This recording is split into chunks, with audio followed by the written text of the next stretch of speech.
Hi అండి, క్విక్గా పచ్చిమామిడి carrot తోటి పచ్చడి ఎలా చేసుకోవాలో చూసేద్దాం. ముందుగా మామిడికాయని ముక్కలుగా తరుక్కోవాలి. చిన్న కొబ్బరి, ఒక క్యారెట్ తురుము, తగినంత ఉప్పు, పచ్చిమిర్చి తీసుకోవాలి.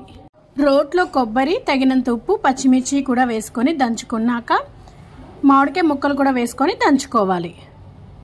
సగం నలిగాక కొంచెం పసుపు, కొంచెం చింతపండు కూడా వేసుకొని మళ్ళీ దంచుకోవాలండి.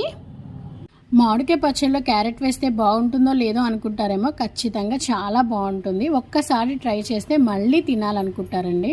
ఇప్పుడు క్యారెట్ కూడా వేసుకొని దంచుకుందాం. మరి పేస్ట్ లాగా దంచుకోకుండా కచ్చాపిచ్చగా దంచితే సరిపోతుంది. నలిగింది కదా, తీసి పక్కన పెట్టి ఇప్పుడు తాలింపు పెట్టుకుందాం. తాలింపులో ఇంగు మాత్రం మర్చిపోకండి, ఇంగు వేస్తేనే మంచి టేస్ట్ వస్తుంది. చిన్న చిట్కా మీకోసం, ఎండుమిర్చి తుంచినప్పుడు వేళ్ళు మంట పుడితే ఐస్లో పెడితే మంట తగ్గుతుంది. ఇప్పుడు తాలింపును కూడా పచ్చట్లో వేస్తే పచ్చడి రెడీ అయిపోయినట్టే. Thank you for watching.